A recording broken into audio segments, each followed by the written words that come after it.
Thinking Aloud. Conversations on the leading edge of knowledge and discovery with psychologist Jeffrey Mishlove.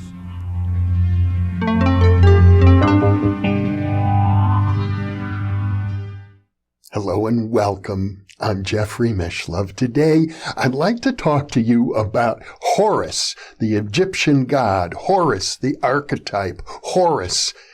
Some might say the god of UFOs, and Horus, the guide into the afterlife. My first introduction to the significance of the Horus mythology came from my mentor, Arthur M. Young, inventor of the Bell helicopter, author of The Reflexive Universe, as well as The Geometry of Meaning, the Bell Notes, Nested Time.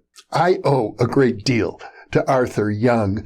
One of his key insights, and it's an insight associated with the god Horus, is the idea of the descent of spirit into matter, and then the turning point whereby matter rises up to the realm of spirit itself. This is an important archetypal process, a process that Arthur Young saw at every level of the physical world, including the realm of mythology. The myth of Horus itself exemplifies this very important cosmological principle. Of course, to be fair, the myth of Horus isn't the only myth that expresses this principle. One finds it in every single myth of a dying god who is reborn, whether it's Jesus Christ of the Christians, or Inanna of the ancient Sumerians, or Horus of the Egyptians. Horus is the hawk god. You can see him in this image providing protection and wisdom to the Pharaoh. In Egyptian mythology, Horus is actually the rebirth of the god Osiris. In Egyptian mythology, Osiris is the king of the underworld, the god of paradise, one might say, the god of death. He's portrayed as a mummy in green, a green mummy wrapped in white. The myth goes that Horus was once a great king of Egypt and was married to Isis, the great goddess who was his wife, and they ruled. But Osiris's brother, Set, the god of the desert, the god who is sometimes depicted as a jackal, was jealous, and he murdered Osiris, and he took Osiris and chopped his body into pieces of meat and scattered them throughout the Nile. Isis, however, was a great goddess, and she located every piece of her beloved Osiris, her husband, and she reassembled the pieces.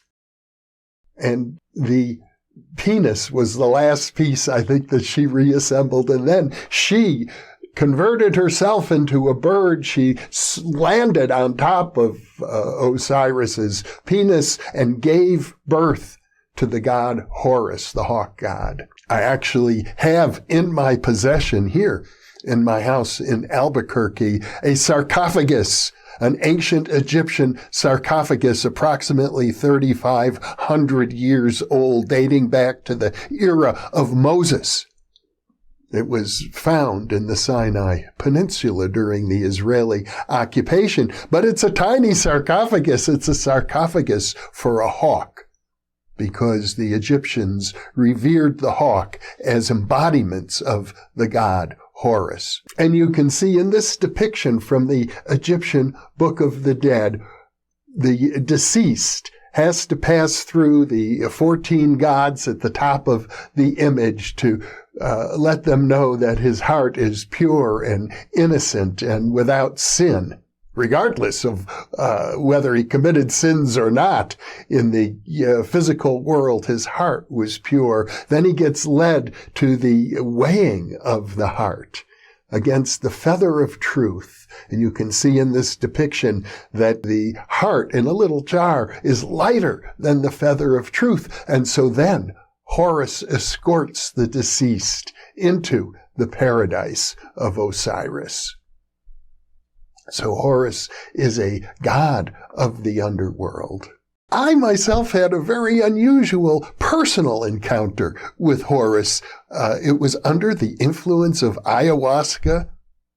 It was over 20 years ago. I've only taken ayahuasca once. It was a profound experience for me. I've used many other psychedelics, but the ayahuasca was unique. And at the height of that experience, I was filled with a deep sense of Horus. Who was Horus? And it was as if I was in ancient Egypt in a temple of Horus chanting, "Oh, Horus is the most beautiful of gods. There is none like Horus in terms of beauty." So I have this personal connection for what it's worth. I don't want to make much of it, but I do want to point out, if you were to look at my first book, The Roots of Consciousness, published in 1975, you'll see on the title page, and I'm showing you right now, the image of the hawk, and that hawk is Horus. This was, of course, long before I had my ayahuasca experience. Why was Horus such a central figure in the book that I wrote and that was published in 1975? The reason is that even then, I was aware of a series of synchronicities involving Horus, and it begins, interestingly enough, with Uri Geller and Andrija Puharich, who wrote about him in the book Uri, the first book about Uri Geller, which went into some detail about aspects of Geller's life and career that are not often discussed or remembered anymore. It is that Geller's abilities were first awakened, as I recall, he was a child living in Cyprus when he had a UFO encounter. A brilliant light. Subsequently, Puharich writes in Uri about the hawk figure. He talks about being with Uri, witnessing UFOs. Puharich writes in his book, Uri, that when he traveled to Israel with Uri Geller, he was accompanied by a psychologist from Wisconsin named Ila Ziebel, who was a witness to these UFO sightings. And I followed up with her, and she verified that indeed what Puharich had written was true. There is a scene in the book in which Puharich talks about being in Tel Aviv on a hotel balcony. I think it was called the Sharon Hotel. And they're out looking at the balcony over the ocean. There are, or the Mediterranean, I should say. There are I don't know, they're high up, maybe on the 10th floor or something like that, when a hawk appears and stares Puharich right in the eye. And he felt such a connection then. He said he understood. He was looking into the eyes of an alien force. And later on, Puharich is with Uri in the same hotel when a hawk feather drifts down. Uri picks it up and looks up towards the sky. At that moment, he says he sees a large UFO right over their hotel. Puharich looked up and didn't see it, but he says, I acknowledge that Uri saw what he said he saw. On at least 3 occasions, it's reported that Uri Geller told people that if they want to understand the power that works through him, the psychokinetic power, the spoon-bending power, for example, that he has demonstrated all over the world, and we don't know how many young people, children in particular, they were called mini Gellers back in that day, would see him on television or hear him on the radio and report that in their own homes, spoons were bending. Watches that hadn't worked for years were starting to run.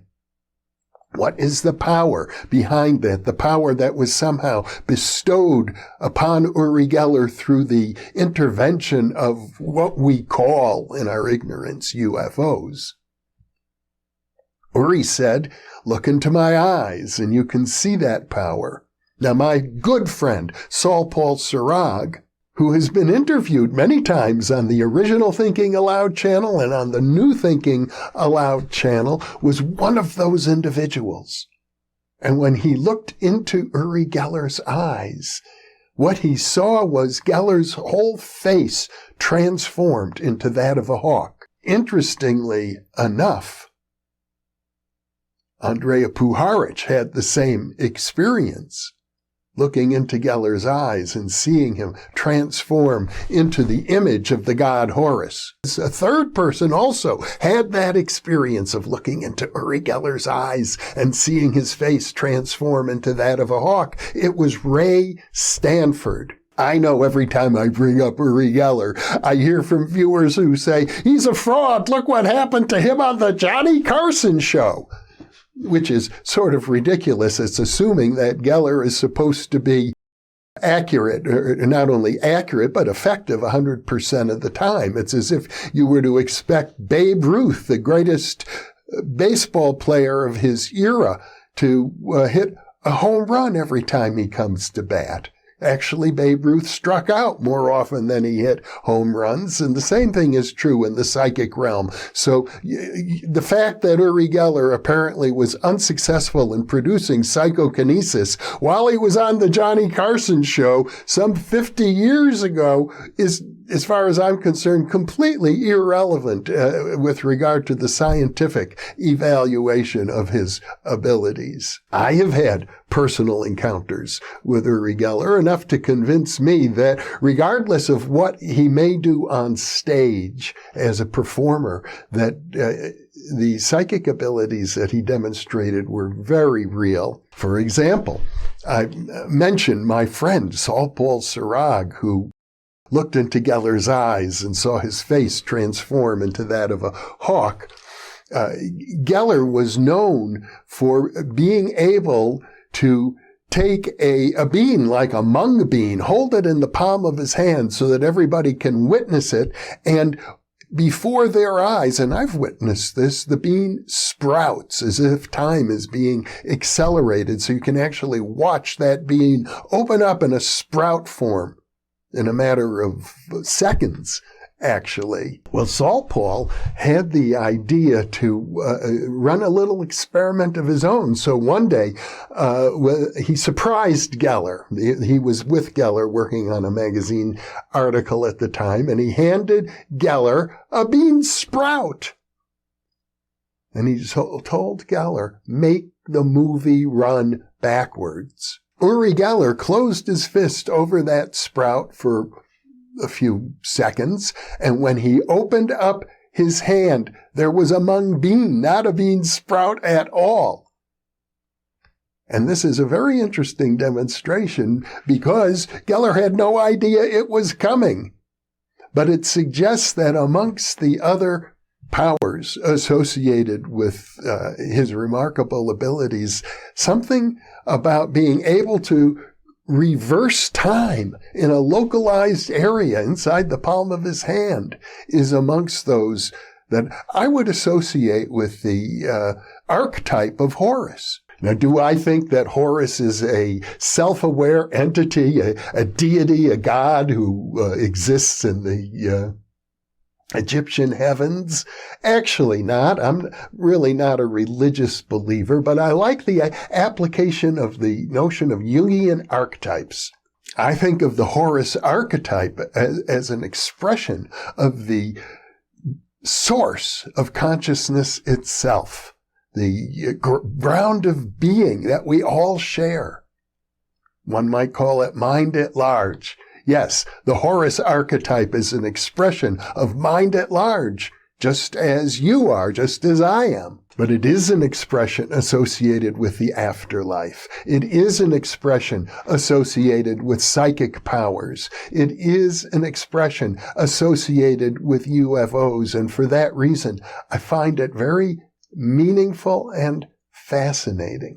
Ray Stanford is the twin brother of the parapsychologist Rex Stanford. When they were children, Ray and Rex, teenagers actually, when they were teenagers, Ray and Rex experienced a profound UFO encounter. So profound, in fact, that the two teenagers co-authored a book about their experience called Look Up. As a result of that experience, Rex Stanford went into parapsychology. In fact, when I attended my first convention of the Parapsychological Association in 1973, Rex Stanford was the president of the association. He gave his presidential address, and it was called, Are We Shamans or Are We Scientists? And he argued that we must be scientists. We shouldn't let our shamanistic abilities interfere with our research. In other words, if we're testing a hypothesis, it would be wrong to use shamanistic abilities in order to ensure that the outcome favored our cherished hypothesis. That would contaminate the interpretation of the data. So we should avoid, in every way we can, taking the path of shamanism.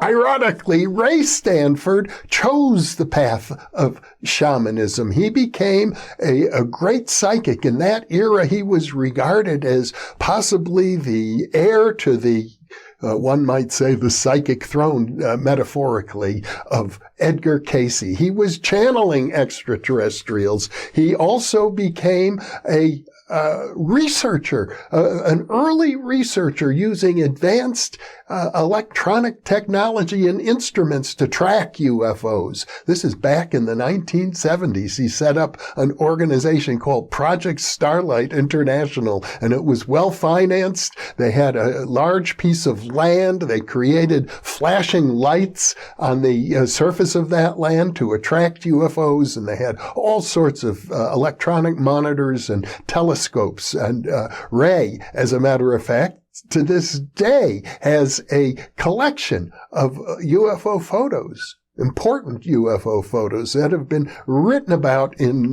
one book, X Descending, written by Ray's close friend Lambright. But yet there's another odd synchronicity associated with Horus and Ray Stanford, and I'm going to show you the cover of Analog magazine that came out right about the same time that all this information concerning UFOs and hawks and the god Horus was coming out.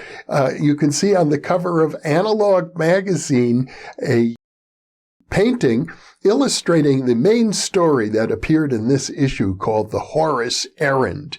And it shows you a man named Stanford wearing a spacesuit and a helmet that is designed very much in the motif of the Egyptian god Horus. Horus was regarded as a guide into the paradise realm of Osiris by the ancient Egyptians. And in this science fiction story, the main character of the story, Stanford, is required to use his psychic abilities to guide a deceased wealthy man into his next incarnation. And in the story, incidentally, he gets lost. Here's where the synchronicities become really complex, because that cover artwork was painted by an artist named Kelly Freas, an artist who worked for NASA, for example, designing the patches for one of the original Skylab missions.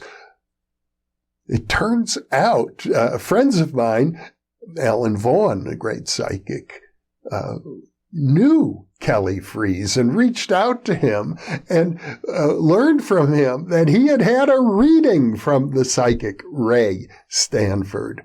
Not that it influenced the story at all, because the story was written by a different writer completely. In a sense, I think the god Horus was associated with my COVID experience. And the reason I say that is because just a few days before I realized I had COVID, there was a hawk around our house. In fact, my stepson Lewis took several pictures of it. It was so prominent in this neighborhood.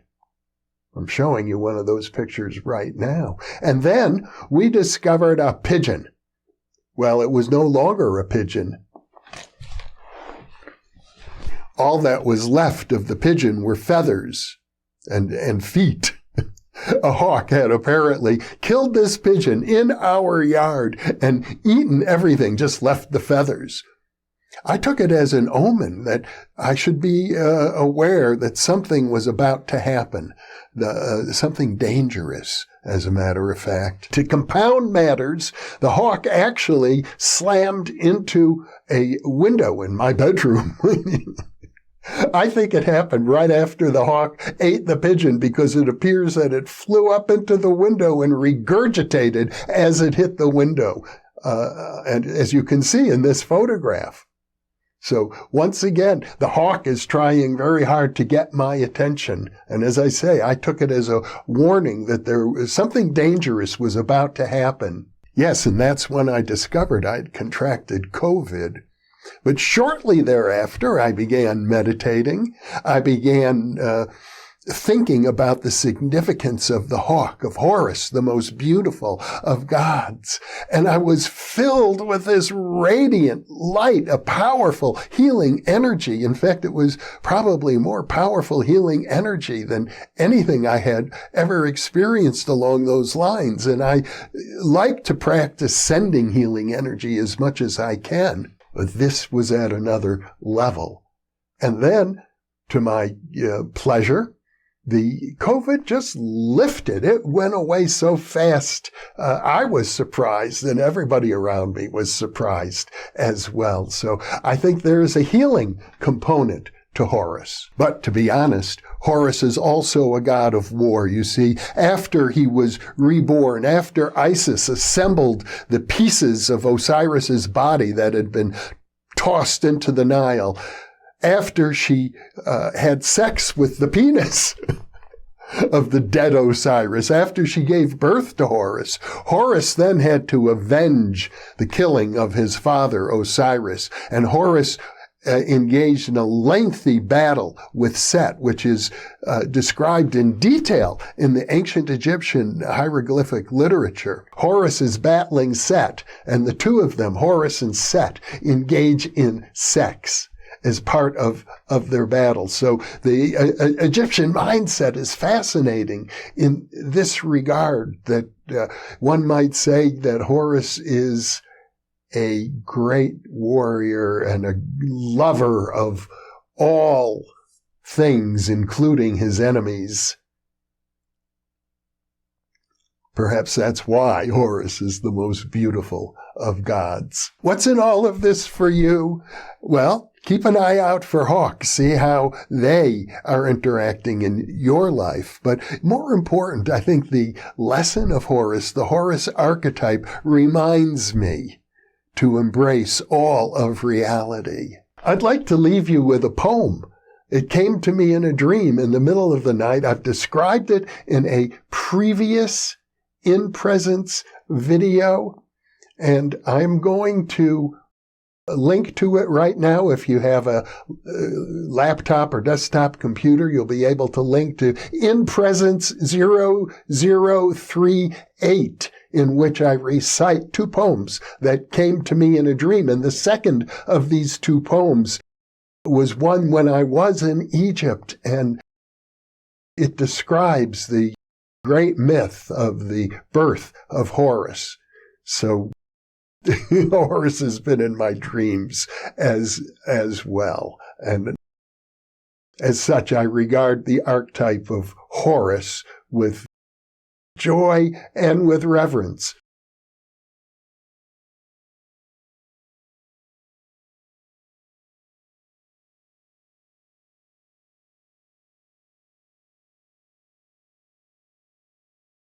And I'll leave you with all of this information for you to digest. Thank you so much for being with me, and thank you for being with us.